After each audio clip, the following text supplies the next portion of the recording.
di Kompas TV.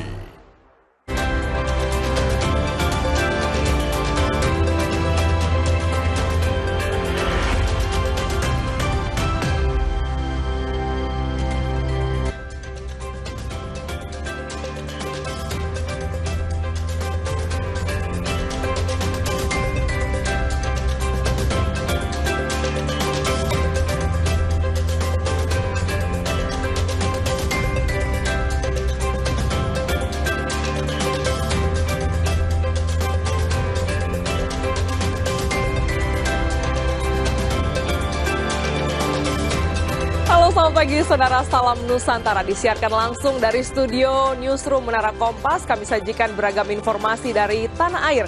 Bersama saya Glenny Soktania, inilah Jurnal Nusantara selengkapnya.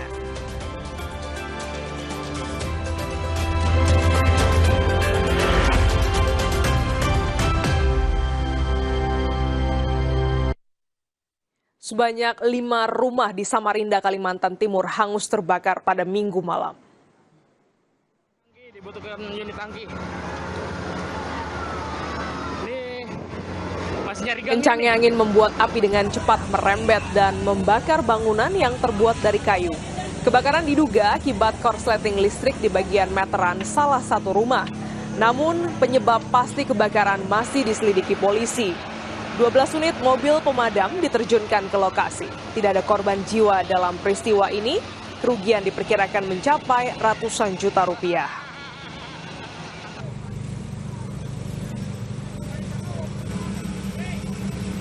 Laporan dari TKP ada kejadian kebakaran sekitar perkiraan jam 10:05. Proses pemadaman berapa lama tadi, Pak? Kurang lebih 1 jam. 1 jam ya. Untuk informasi awal, dugaan kebakarannya kenapa, Pak? Tadi katanya ada sempat lereng geslek, jadi kemungkinan tuh aliran listrik kemungkinan. Tapi itu belum terduga awal. Yang terbakar jadi total berapa rumah, Pak? Perkiraan tadi 5 rumah tunggal. 5 rumah tunggal. Kebakaran menghanguskan 3 lapak usaha dan 1 rumah di Jalan Duku Kupang, Surabaya pada Minggu malam. Api diduga berasal dari kebocoran gas LPG di salah satu lapak makanan. Petugas mengerahkan 15 unit mobil damkar untuk memadamkan api. Api dengan cepat membesar dan membakar 3 lapak usaha serta 1 rumah warga. Warga sempat panik karena khawatir api merembet ke bangunan lain dan petugas DPKP Kota Surabaya yang tiba langsung memadamkan api. Kebakaran diduga dipicu kebocoran gas LPG di salah satu lapak usaha. Setelah hampir 2 jam, api berhasil dipadamkan dengan mengerahkan 15 unit mobil damkar. Tidak ada korban jiwa, namun kerugian diperkirakan mencapai ratusan juta rupiah.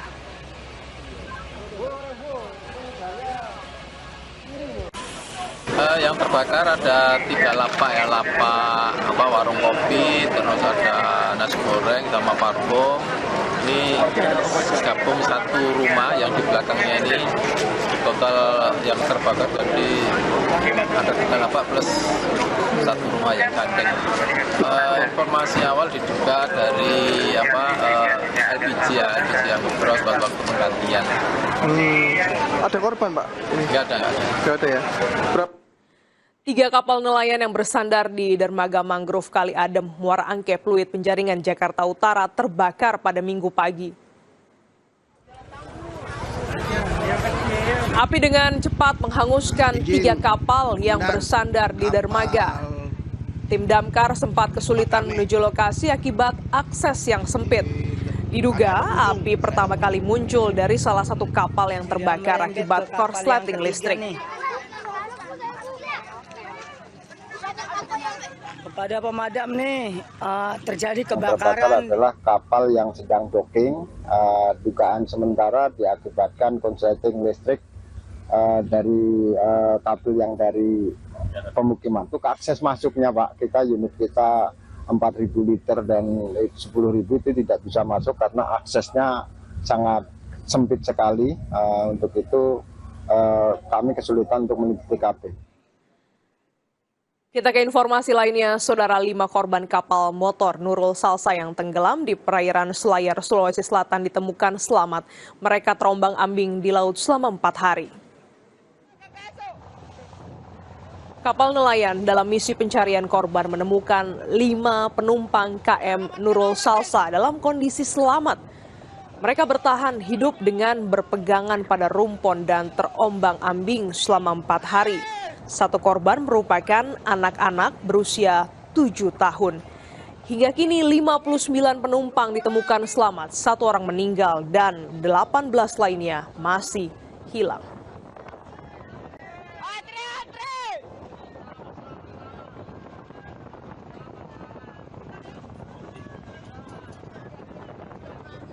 Memasuki hari kelima, tim SAR gabungan terus melakukan pencarian korban KM Nurul Salsa yang tenggelam di perairan Pulau Polasi, Kabupaten Selayar, Sulawesi Selatan.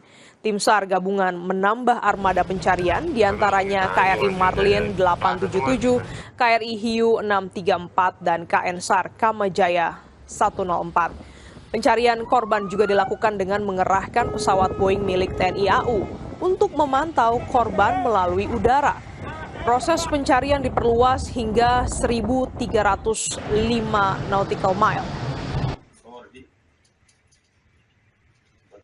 Kita melakukan pencarian dengan menggunakan 5 alut, yang dimana pembagian sektor 1 itu dari KN Purtadewa, dari Kansar Maumere, dan sektor 2 itu KN Pacitan, dari Kansar Kendari, dan sektor 3 itu KRI Marlin milik dari TNI AL, dan sektor 4 dengan KRI Hiu milik TNI AL.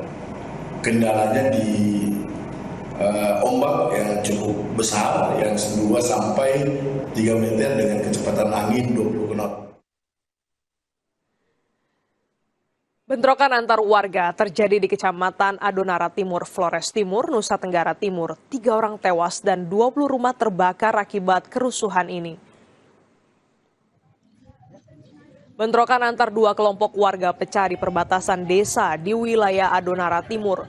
Warga mengaku mendengar beberapa ledakan yang diduga berasal dari bom rakitan.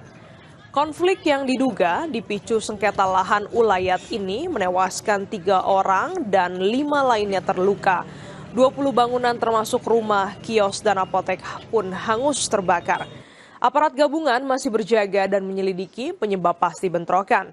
Polisi mengimbau warga tetap tenang dan tidak terprovokasi.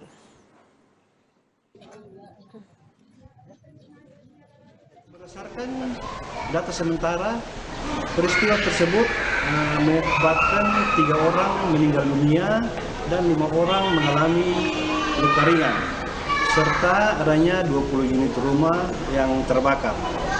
Saat ini kronologi maupun penyebab terjadinya perselisihan masih dalam proses pendalaman oleh penyidik Polres Flores Timur.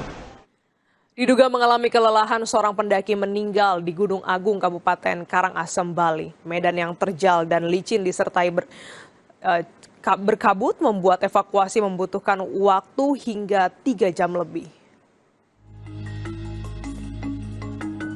Tim SAR gabungan mengevakuasi seorang pendaki Gunung Agung yang pingsan Sabtu siang 18 Juli.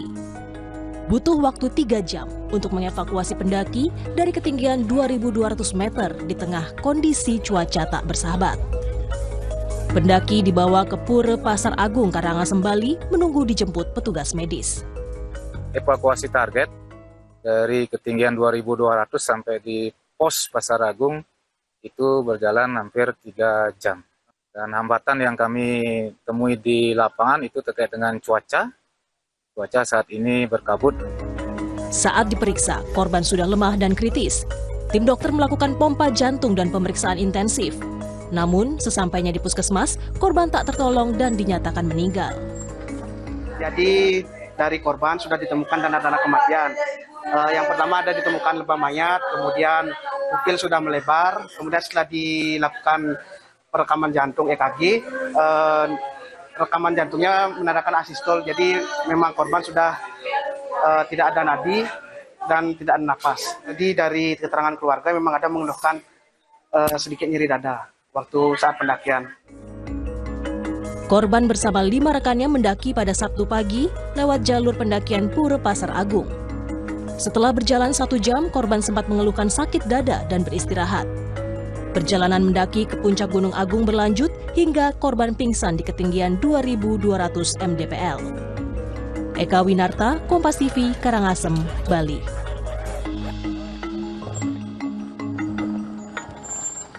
Saudara, pemerintah Kota Subulus Salam terus mempercepat pembangunan sekolah rakyat sebagai upaya memperluas akses pendidikan bagi siswa dari keluarga kurang mampu. Kami hadirkan ulasannya bersama Wali Kota Subulus Salam. Jurnal Nusantara segera kembali.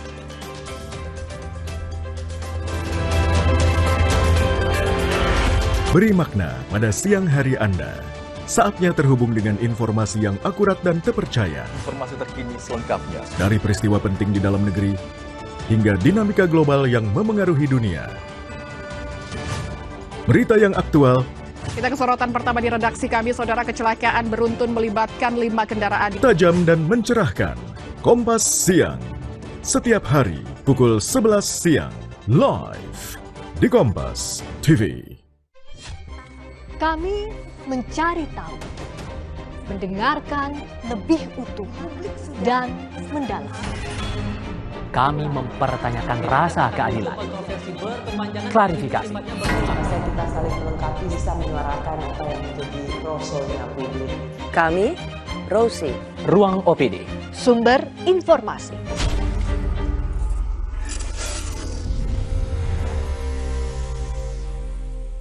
Momen libur sekolah mendorong peningkatan jumlah pengunjung di Museum Geologi Bandung hingga 2 kali lipat dibandingkan hari libur biasa. Siang hari, waktu yang tepat untuk mengakselerasi resapan berita dan informasi terhangat dari seluruh Nusantara. Saudara, Badan Meteorologi, Klimatologi, dan Geofisika atau BMKG mencabut peringatan dini potensi tsunami. Ikuti Sapa Indonesia Siang, Senin sampai Jumat pukul 1 siang, live di Kompas TV.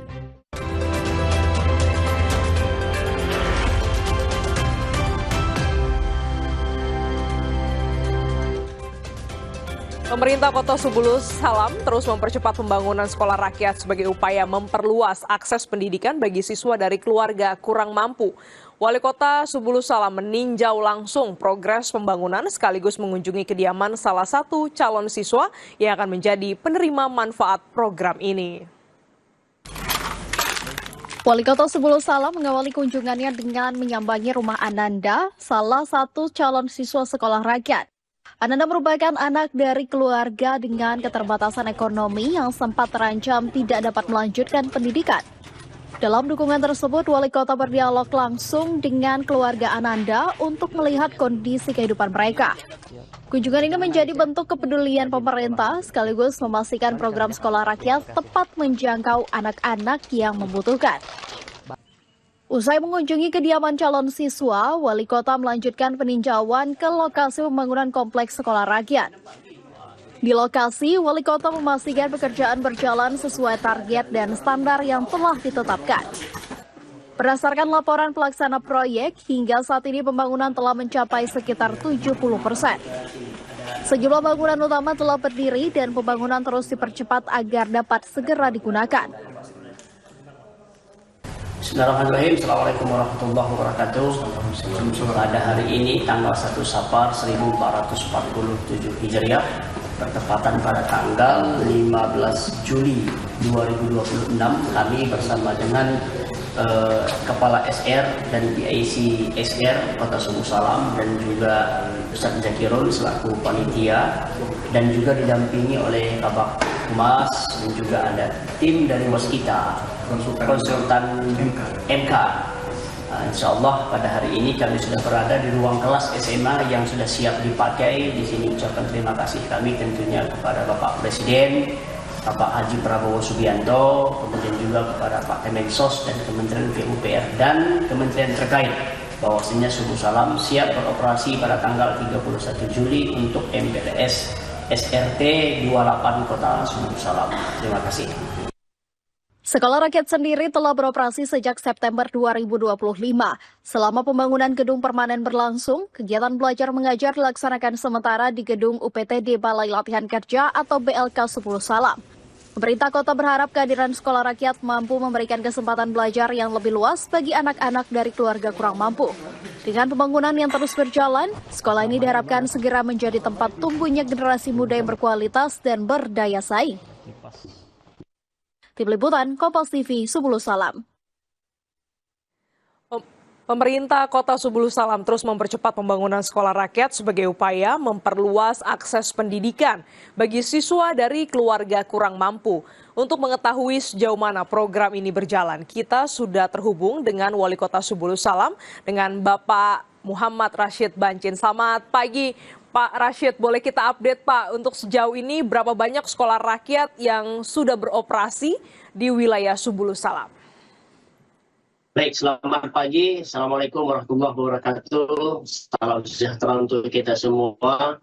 Alhamdulillah, Sekolah Rakyat Kota Subulu Salam terus berpacu untuk mengejar beberapa persen lagi progres penyelesaian tahap pembangunan permanen SR kita. Dan saat ini perlu kami sampaikan update terkini. Jadi di Kota Subulu Salam ini ada 2 SR. Pertama ada SR rintisan. Ini tempo hari tahun 2025 di bulan September. Kita menerima 4 ruang kelas belajar, yaitu 50 untuk anak tingkat SD, kemudian 50 tingkat SMA. Tidak ada SMP-nya. Ini rintisan SRT 28 Kota Subulu Salam. Lalu juga ada SR permanen. Inilah yang sedang dikerjakan oleh waskita. Ini video yang kita putarkan tanggal 15. Hari ini tanggal 20. Progresnya tentu sudah naik menjadi 80%. Artinya pada tanggal 31 Juli, pemerintah Kota Subulu Salam siap melaksanakan MPLS. Dan kita sudah mendapat siswa, perlu kami laporkan, SD 61 orang, SMP ada 90 siswa, kemudian SMA ada 90 siswa. Bahkan tetangga kita dari Kabupaten Aceh Singkil, karena SR permanen mereka belum dibangun, itu dititipkan anak-anaknya nanti di SR Kota Subulu Salam. Dan SRT 28 ini mengganti nama, sudah menjadi namanya Mbak SR 2 Kota Subulu Salam Provinsi Aceh. Jadi sudah mulai. Itu Mbak, kami laporkan terkait SR. Sudah mulai beroperasi untuk yang SR rintisan dan sedang mengejar proses pembangunan untuk proses SR permanen. Nah, Bapak ini kan terkait dengan data berdasarkan, kita tahu peserta sekolah rakyat ini berdasarkan data dari Kemensos. Bagaimana koordinasi pemerintah kota dengan Kemensos untuk bisa mengakomodir siswa-siswa bisa bersekolah di sekolah rakyat ini? Baik, pertama saya salut dan takjim sekali dengan Kemensos ini karena timnya juga di daerah ini banyak, yaitu tim PKH. Tim PKH inilah yang turun ke masyarakat mendata untuk mencari anak-anak miskin ekstrim. Sebab di SR ini yang sekolah ini syaratnya itu masuk kategori desil 1, desil 2. Nah, ketika mereka sudah temukan itu, maka tim PKH ini melapor kepada Kepala Sekolah Rakyat kita, Pak Heri Sukamto, lalu beliau juga mengkonfirmasi kepada kami, sehingga kami ikut turun untuk berkomunikasi, membujuk, meyakinkan orang-orang tua, karena ini kan usia SD ini. Belum tentu orang tua juga siap berpisah dengan anak-anaknya. Jadi Mbak, kebetulan background kami dari Timur Tengah, kami juga punya pesantren dan paham betul bagaimana sekolah boarding ini berasrama. Jadi dari awal dulu kami kesulitan mencari murid. Begitu kami keliling bersosialisasi pada tahun 2025, ternyata lebih sudah siswa-siswi di sekolah rakyat kami. Bahkan kami berharap ya bisa dibangun 2 unit, bukan hanya 1 unit ini, karena masih ada anak-anak yang mohon maaf, yang kurang mampu, belum tertampung di sekolah ini. Nah, bahkan ini berimbas kepada kami secara pribadi. Kebetulan saya asalkan dari Aceh Singkil ini. Sementara anak-anak Aceh Singkil sudah tertampung di SR kita ini ada sejumlah 90 orang. Sementara orang Subulu Salam sendiri belum tertampung semuanya. Nah, jangan nanti kesannya mentang-mentang wali kotanya dari Aceh Singkil, dibawanya pula orang kampungnya sekolah di Subulu Salam. Padahal tidak, itu kan titipan dari Kemensos. Kita ya siap menerima saja, Mbak.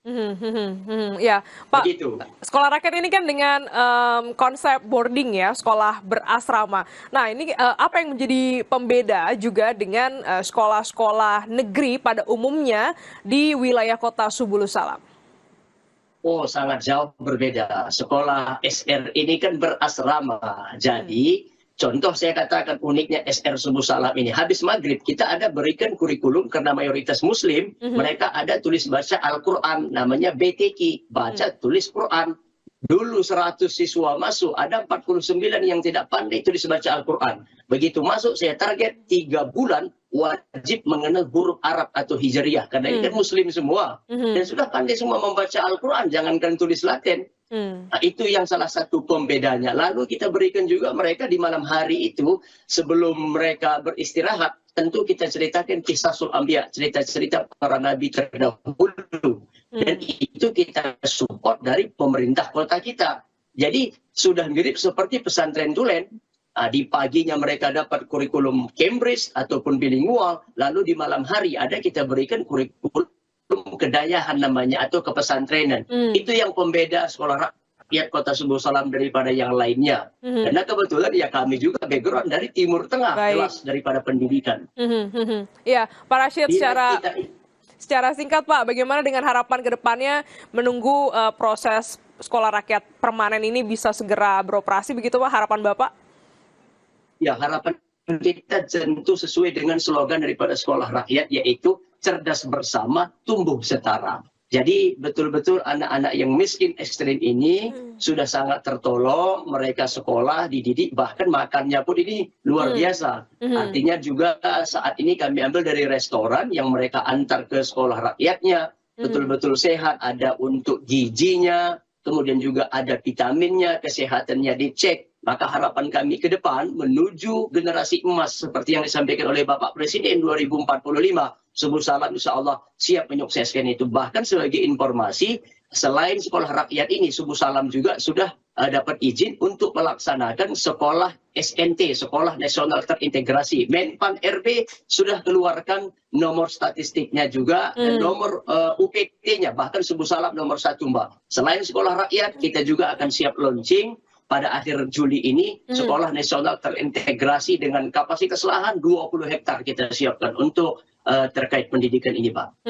Semoga setiap program ini bisa bermanfaat dan juga sesuai tepat sasaran untuk warga dan juga siswa di wilayah Kota Subuh Salam. Terima kasih Bapak Wali Kota. Kami laporkan, bahkan kami bermohon kepada Bapak Presiden, selain ucapan terima kasih kami, asta-cita Bapak Presiden ada 3 di bidang pendidikan, SR, ST, dan SG. Alhamdulillah Subuh Salam sudah dapat 2, SR dan ST. Bahkan kami berharap kepada pemerintah Republik Indonesia agar Kota Subuh Salam juga mendapatkan sekolah Garuda tersebut. Lahan sudah kami siapkan 40 hektar di jalan strategis nasional. Ini Pak permohonan kami terakhir kepada pemerintah pusat, baik itu dari Kemendikbudrismen, Kementerian PU, dan Kemensos, artinya kementerian terkait, tentu dalam hal ini ditangani oleh KSP. Baik, terima kasih Bapak Wali Kota Subuh Salam, Bapak Muhammad Rashid Bancin telah bergabung di Jurnal Nusantara. Sehat selalu Bapak. Terima kasih Pak. Dan saudara, usai jeda kami akan kembali dengan informasi lainnya. Tetaplah di Jurnal Nusantara.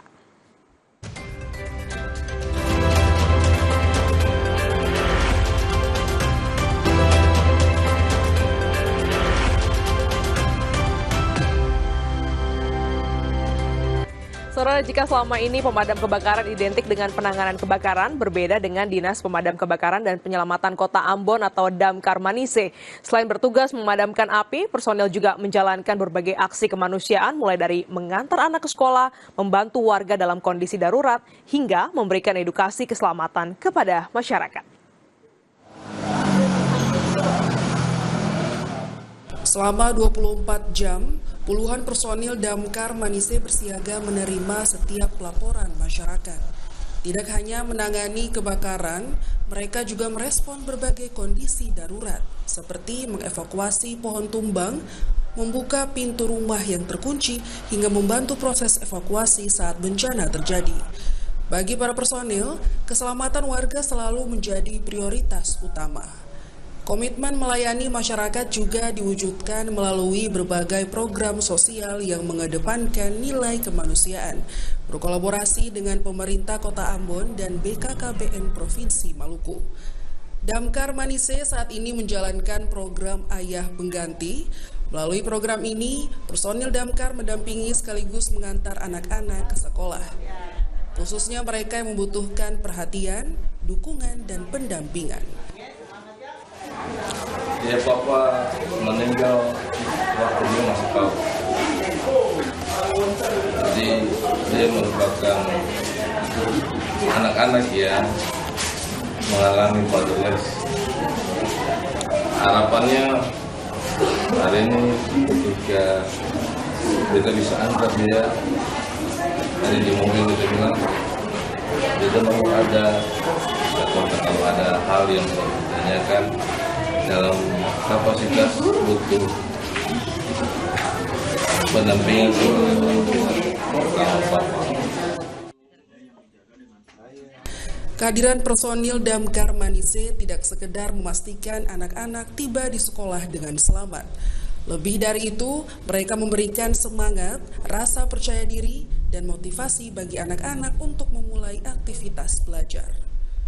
Dengan semangat melayani tanpa mengenal waktu, Damkar Manise Kota Ambon terus membuktikan bahwa tugas mereka bukan hanya memadamkan api, tetapi juga menjadi garda terdepan dalam menghadirkan kepedulian, rasa aman, dan pelayanan kemanusiaan bagi masyarakat kapanpun dibutuhkan. Yahya Lating, Kompas TV Ambon, Maluku.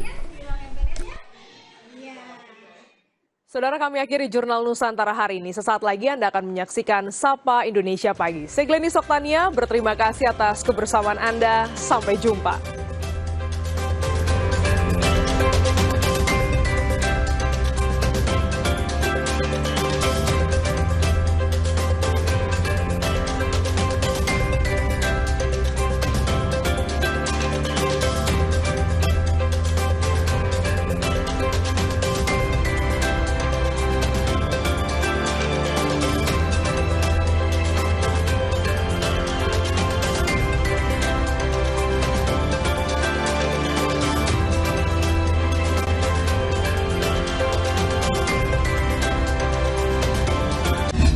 Nilai-nilai kemanusiaan, aspek sosial budaya, serta berbagai hal dan isu yang membentuk suatu peristiwa menjadi sorotan dalam perspektif kaidah